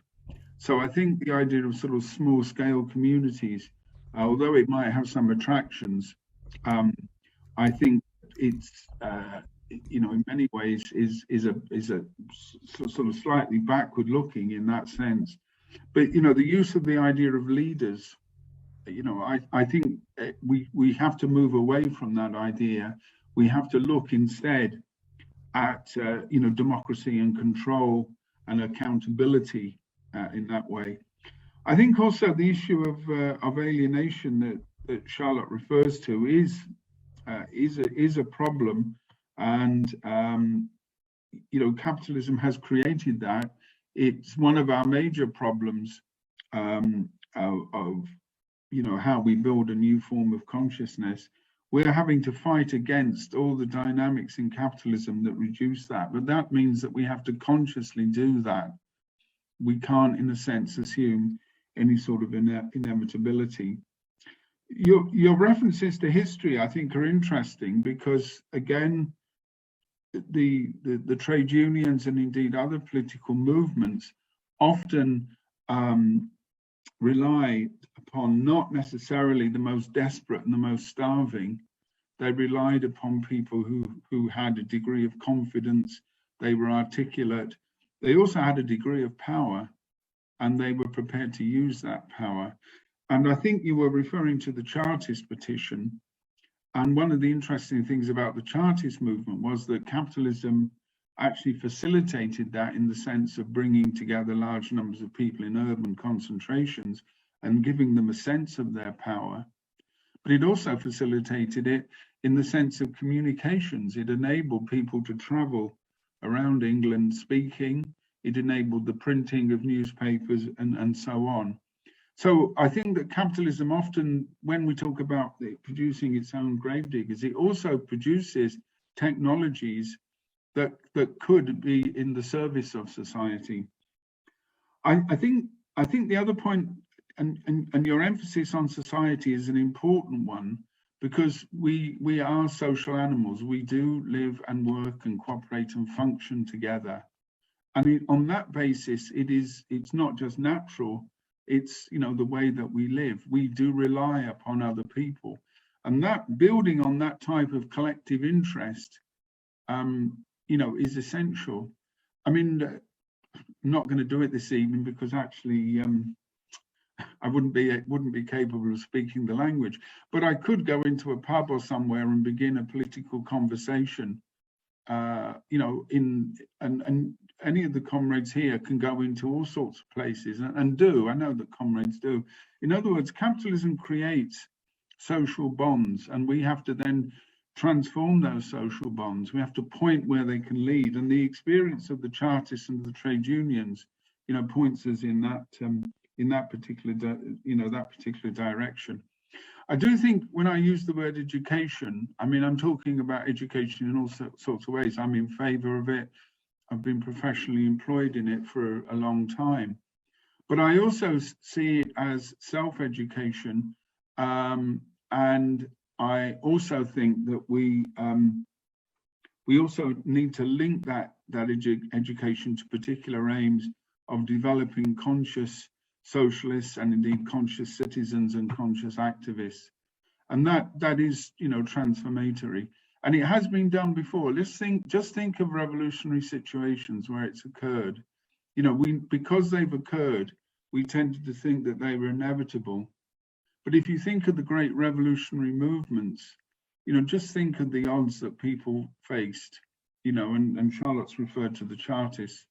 You know, these are people who can imagine a society in which the working class has the right to vote, that they can put in working class people into parliament and they can get policies in their favor. You know, that's a tremendous imaginative leap. And that's the sort of imaginative leap we need today. You know, the politics of there is no alternative, you know, put out by capitalists, or a slightly more despairing idea that the best that we can get are a few crumbs. You know, I'm going back to yet another one of my old slogans, and that is, you know, be realistic, demand the impossible. You know, and I think the point is that capitalism throws up this potential, and I think we have to, you know, we have to make use of it, and we have to point out the potential that is there within capitalism and within society at the moment. Thank you, Kevin. Steve, please. I mute myself. Hi, Kevin. I was going to comment on your original talk, and until Cheryl threw in a question, and I wanted to comment on that kind of first of all, and then I'll go back to your original talk. All I'll say, I do agree with the thesis that you put there. I want to add a little bit to it, but not change it in any way. I think all made all the very important points. I'm thinking that Russia, that Marx and Lenin and Engels, that they thought Russia would have a revolution because there were objective factors in play. It wasn't just a matter of consciousness of people. There were things going on in Tsarist Russia that meant that a revolution was likely to occur there. And so I would want to argue that the UK, in a similar way, is pregnant with revolution. Pregnant with revolution. I don't think that the left is pregnant with revolutionary politics. It's pregnant with Corbynism. It's probably pregnant with ultra-leftism. But I don't think there's a politics or program that can change or recognize even the situation in which we're living. So it's not the case that what happens is that we all get poor and starving and it all gets terrible. And then all of a sudden we march out and go, we've had enough of this. That's obviously a factor. But the other factor that's missing is there's got to be a split at the top. That's when it really kicks off. If you had a split in the Tory party, I mean, just as a silly example, but it made me wonder today whether there's some fight going on in the Tory party now that somebody's decided to dish the dirt on Rishi Sunak and his non-dom wife. Now, who did that? I'm wondering, did Boris Johnson do that? Maybe he did. I mean, it went into the press from somewhere. Is there something deeply going on in the Tory party that we're unaware of, where they're all going to start stabbing each other?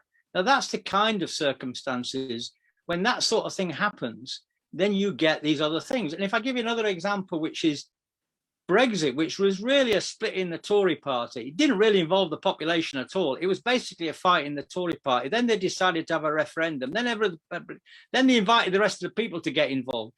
And then you got mass demonstrations, you got fascists on that, you got all sorts of things kicking off in and around that Brexit thing, which it didn't constitute a revolution, don't get me wrong, but it was like an opening up of politics to a wider society. So I'm thinking to myself that we have got a political system which is degenerated, which is broken, which is decayed. Our democracy is failing in under our noses, or we can smell it, or under our eyes, or whatever it is. We've got Brexit, we've got the national question, we've got a crisis of democracy. We got the Labour Party in meltdown, and I think the Tory party as well. So I think we've got a whole series of things about our democracy that should tell us, you know what, this society is in a almost pre-revolutionary crisis. And now you're going to add to that the poverty that they're going to inflict upon everybody on a scale we've never seen before. That is a heady brew in anybody's way. And it's not just the poverty, it's this fact that they cannot govern any longer in the way that they did. And maybe they're trying to go all super authoritarian, but that will meet resistance as well. So I think we've got to think of the objective conditions and not just the fact that people have suddenly been made poorer. Because as people said, if you get poorer, you can be demoralized. It doesn't necessarily mean that you'll turn to revolution. You might even turn to fascism or something of that type if you think that's got the solution. So it's partly objective conditions and partly what we consciously do in our program and policies, that we can come forward with a program that can actually unite people and take us all further forward. So I think that's what we've got to look at. And the left isn't doing that.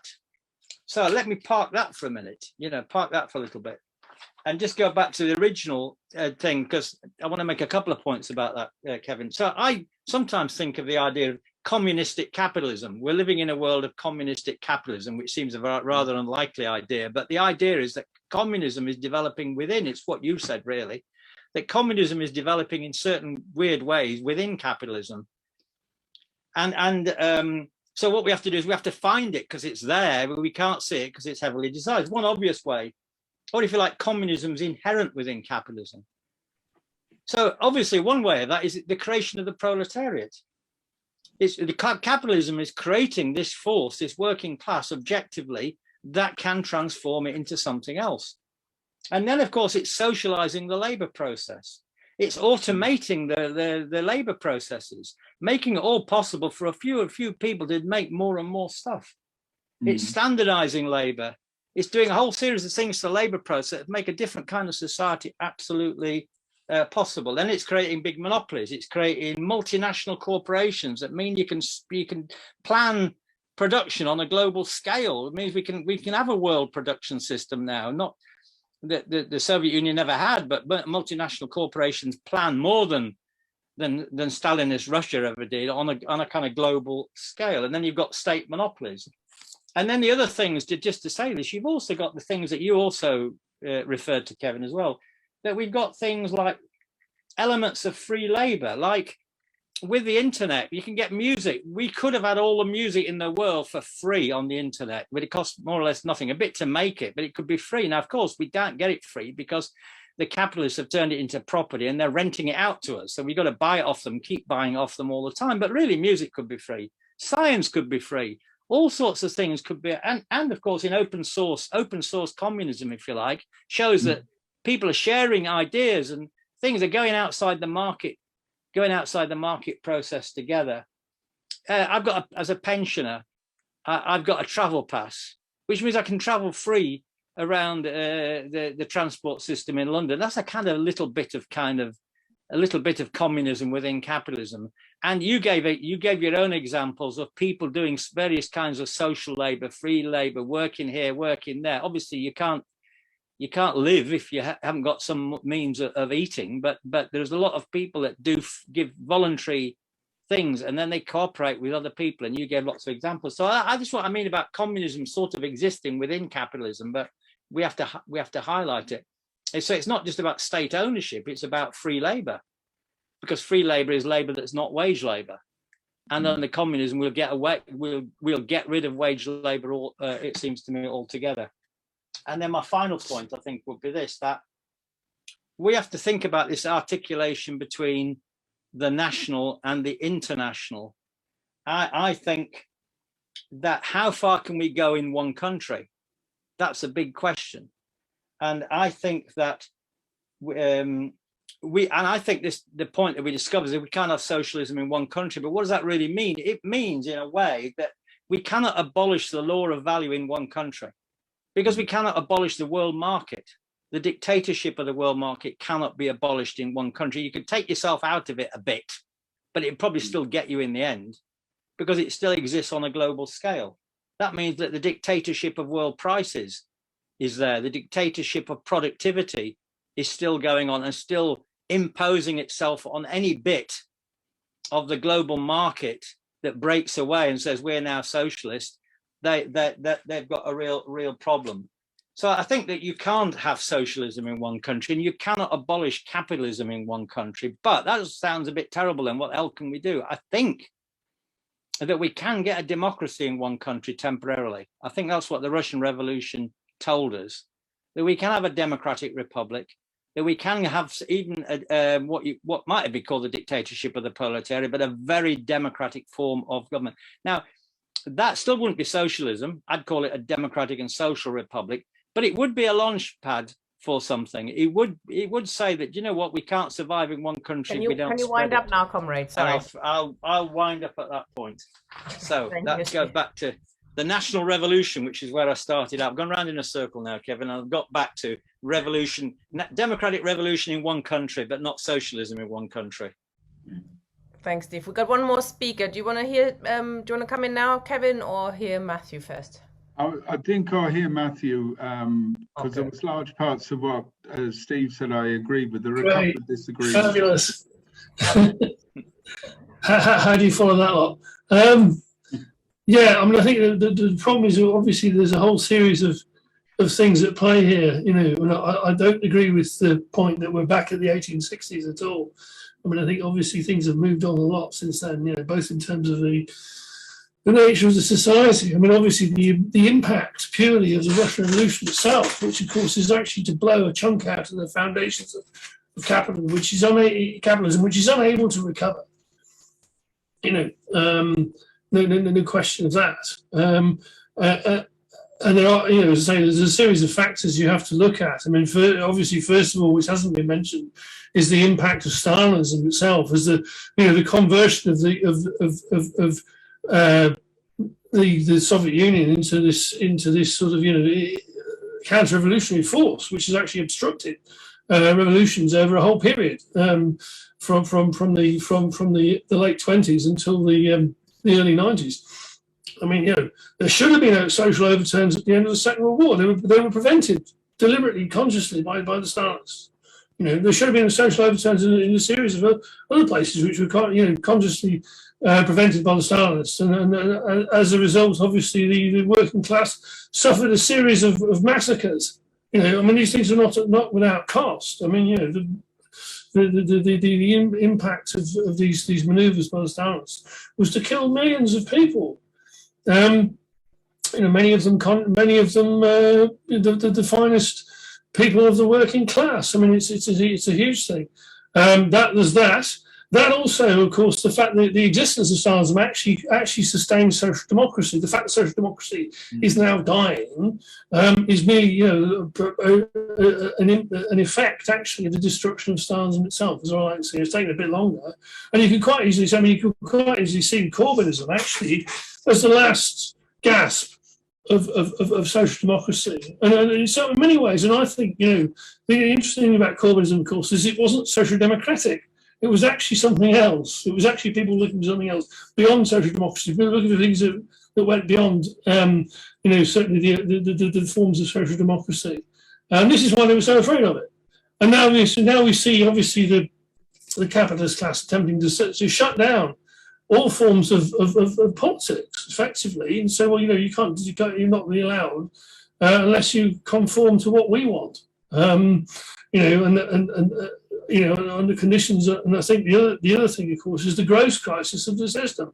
I mean, it's actually, you know, the word crisis has become almost sort of, you know, not really, doesn't express the nature of the thing. You know, I mean, if you look at it, the system that they've been using and that they clearly converted to from the early 70s onwards, which is finance capital, obviously, blew up in their hands in 07, 08, and they don't have a replacement. They haven't come up with a replacement. They haven't fixed any of the issues, and so we're sort of waiting. You know, when my daughter compares it to Wile E. Coyote, you know, who runs off the edge of the cliff and hasn't looked down yet, so hasn't actually descended to the bloody canyon or whatever else. You know, but this is what's happening. And of course, then you have a situation also in which at the same time, Tony talks about the US. I mean, the thing is, you're also looking at the decline of the US itself, both as a capitalist power and as a hegemon. And what it seeks to do at the moment, of course, is to maintain itself, and despite that, by imposing war upon us. You know, a sort of perpetual war in all over the place. You know, they shut down one in Afghanistan and seek to starve the people of Afghanistan. There's nothing said about it anywhere. They actually shut off, nick all their money, and refuse to allow any food into Afghanistan. There's nothing said about this. And they start another one in Ukraine, and there's a sort of fountain of propaganda. You know, this sort of turned up to 11, and the sort of crazy war. You know, we're supposed to then supposed to support and get involved in, and all this sort of stuff. It's madness. I mean, it's sort of as I say, you can almost look at capitalism attempting to unleash, in fact, you know, unleashing the old four horsemen of the apocalypse. You know, war, famine, death, pestilence, all at once. You know, all at once. And then of course this sort of mad thing in terms of the impact on the rest of the world. There's already two countries, you know, which even in a few days after they start imposing sanctions on Ukraine and Russia, which are one of the two of the largest exporters of wheat and grain in the world, among other things, in which the US attempts to redivide the world in order for its own convenience. And you wind up a situation, say, there's now a social explosion in Sri Lanka because there's no alternative. You know, the place is on its knees. And the same in Peru, and it will happen everywhere else as well. You know, things are going to just going to keep going off because the people have no alternative. The question is really then obviously becomes the point. Really, the problem, of course, is the finance capital itself is extremely and the ruling class is incredibly conscious of its own position. I mean, the impact of the Russian Revolution is to announce to the ruling class, the conscious element of it, and you know, much of it, that it's on notice. You know, it understands that its position is powerless, and it seeks to cling to power by all methods. You know, whether that's mass death is normal now.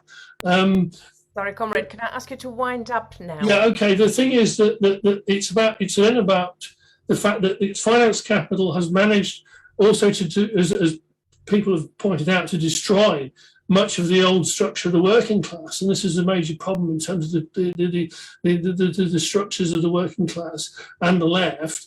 And at the same time, the key point really in terms of resolving the world crisis is in the consciousness of the oppressed, particularly the working class. And this is the point that's made out. You know, this is Marx's point. And Marx said, you know, and followed particularly also by Lenin and more so by Trotsky, actually, that the consciousness becomes the key question. You know, it actually becomes an objective point in itself, not merely the subjective, but actually an objective factor in history is the degree of consciousness and organisation of the working class. And the fact that's been obstructed, as I say, over a whole period by Stalinism. Anyway, thanks. Yeah, sorry to wind you down. It's 5 minutes to 8 now, and we've got another speaker. Harry, please, before I bring back Kevin. Dina, before I don't want to cut anything short, but I'm under a couple of time constraints here because it's of course it's nearly 9 o'clock here, so I have to do something at 9:30. My apologies. Yes, we only got one more. That's Harry. Is that okay? Can you? Yeah, no, that's fine. Yeah, okay. We're trying to finish by just after 8 o'clock. Harry, hello, Harry. Hello, comrades. I'll be as quick as I can. Then, Harry, I'm Northern Ireland here. No, Harry, you go as long as you like. It's just my eyes might be shorter. Okay, no, I will try to make it brief then. We're in the middle of an election campaign here for a regional assembly, and particularly in a constituency that I'm in, there are huge numbers of people, not just the active layer, the people that are involved in anti-mining and anti-austerity, anti-war and so on, but a very broad layer of ordinary people that are not active but conscious, who have no one to vote for. And it comes out loud and clear when you talk to people. We have nobody to vote for because all of the parties that are standing here are seen as parties of the establishment.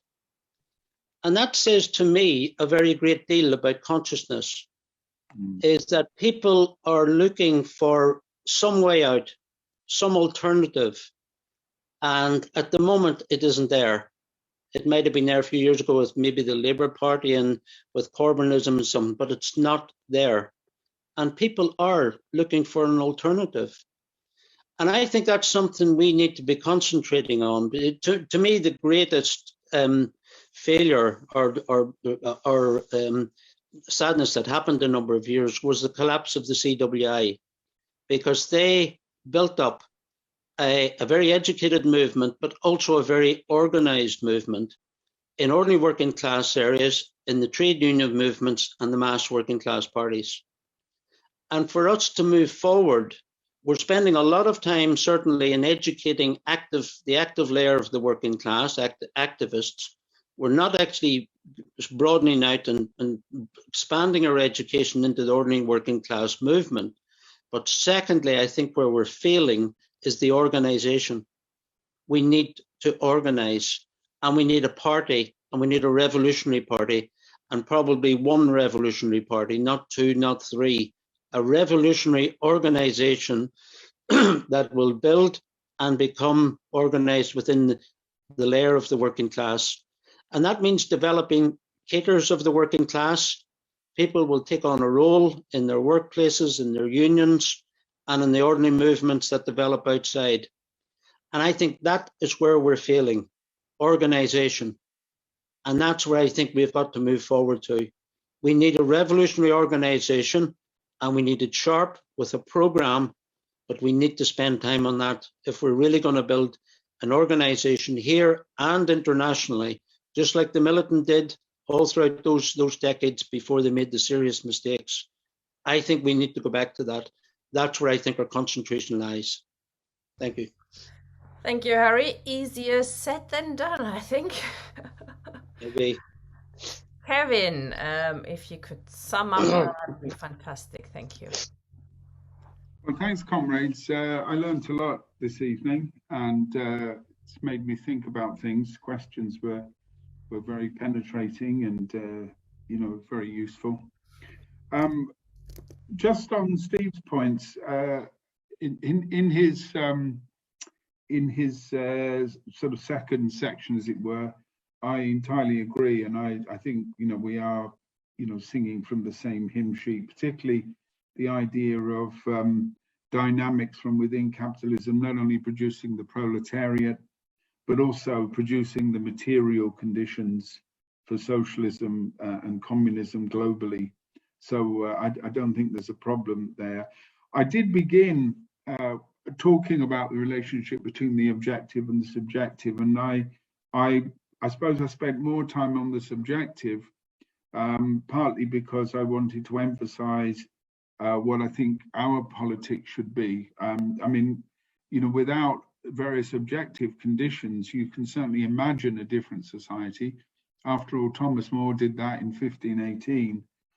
The question is the forces that are going both to produce the material means, and this is one of the points I think which is important, that socialism will move human beings from the position of necessity into a realm of freedom, and that many of the divisions and many of the issues that we've talked about rest upon scarcity and rest upon the law of value and rest upon the market. And the potential is clearly there, as Steve indicated, about planning and about the world division of labor. And his points on socialism in one country, I think are important there. Where I would disagree with Steve, and it's particularly on a British question, is about how serious the split is in the ruling class and its nature. I don't have time to go into that, but I think if we're talking about the current situation, and in many ways it links into things that both Harry and Matthew said, one of the arguments often is that in successful revolutionary movements, you do have a divided ruling class, a ruling class that can't rule in the old way, and that you then have the masses who will no longer be ruled in the old way, and are positively looking for a new society. And I'm not sure that I see that in Britain.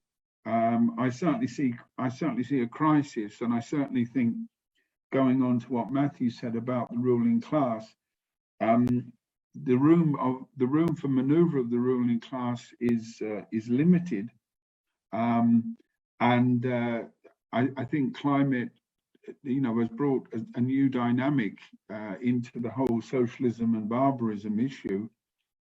But what I don't see at the moment is the organized forces that present a serious challenge. The ruling class, I think, can handle protest. It can even deal with quite serious disorder. And your point about Sri Lanka is well made in that way. But what I don't see is a counter-hegemonic power of a social force, a political party that is willing to stamp its authority and its hegemony on the situation. In other words, that in this crisis and in this chaos, there are people who can step forward as a class that's in a position to do that. Matthew, when I talked about the 1860s, I did use that as a sort of analogy. I mean, I wasn't, obviously the history of the last 100 or nearly 200 years or so, has created different situations, has created, historical culture, so, when Marx and others are trying to build the first international, they're looking back to the French Revolution, they're looking back to Chartism. I don't think we can unwrite those things. So it was more of an analogy. I was really talking about, in a sense, how far things have been set back. That's really what I was, trying to emphasize.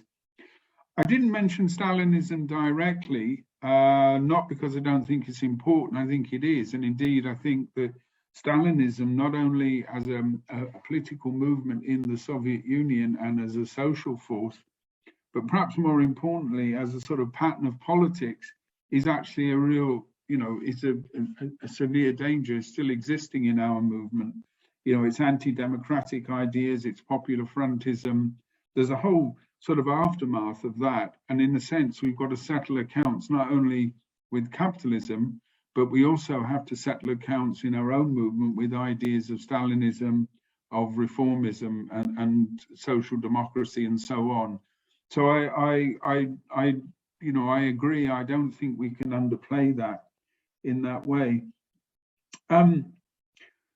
What I think sort of lies at the back of what everybody's been saying is to try to sort of get a grasp on the nature of both the current crisis that capitalism faces, but also the potential for our movement within that. And again, what I've tried to do here is to move away from any sort of both catastrophe socialism, but also to move away from the idea that there will be an automatic sort of growth of revolutionary politics on the basis of this crisis. And I think this is something that we really seriously need to look at. Large numbers of people on the left are assuming that the cost of living crisis, or the four horsemen of the apocalypse that Matthew talks about, will lead to certain types of political outcome.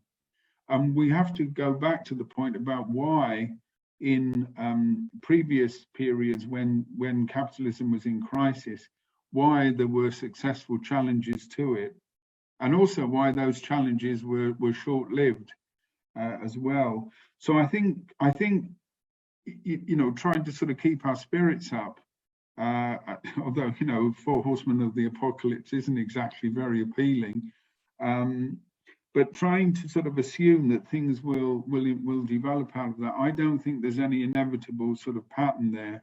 And that's why Harry's points about party and program, although I would disagree with the CWI comrades, I think Harry's right that that's what we need to be talking about, but not just a party that is one that wants to protest. It's one that seriously considers the idea of a program that challenges capitalism, and above all, it's the idea of establishing the working class, the global working class, as a hegemonic class, we've talked about the objective circumstances.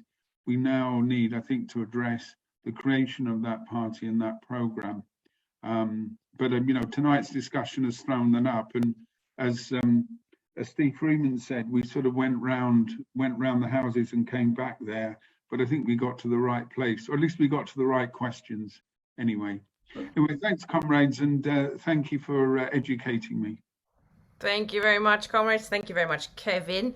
I thought that was a very good discussion, very interesting. And Tony, I think, was quite right, for the fact that we're all socialists and stuff. We hardly ever talk about what socialism is and what the revolution is and stuff. So it's good we've done it here. And thank you, Kevin, for introducing the subject so well and answering our many questions.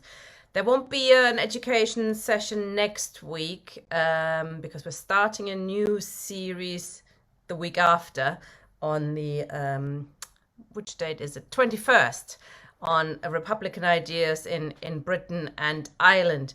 And maybe, Kevin, you could say a couple of words on that, because you've been devising the program with Steve Freeman. Maybe you could very briefly tell us about what that would be, because there'll be a number of speakers looking at the battle for democracy, for republicanism and socialism over an historical period, and I'll be starting with looking at the levelers. So we'll start deliberately at the levelers, because they are, one of the most important groups in the English Revolution, on the left of the English Revolution. And then we go up looking at other movements, particularly the Glorious Revolution, which is not really widely known enough. And indeed, it's very important constitutionally, as we've discovered when we've been looking at some of these issues over the last few weeks. And then we look at other challenges coming from the obvious movements for democracy during the period of the French Revolution, the Chartists, and Republican movements in Ireland and in Britain as well in the 19th century. And then we conclude with the battle for women's suffrage. It's it's a particular take and a particular look at those aspects. It's a historical take, and then we've also been planning a slightly longer series called Lives of the Left, which looks at again, a historical development of left-wing ideas, but some of those ideas still have, I think, great resonance today.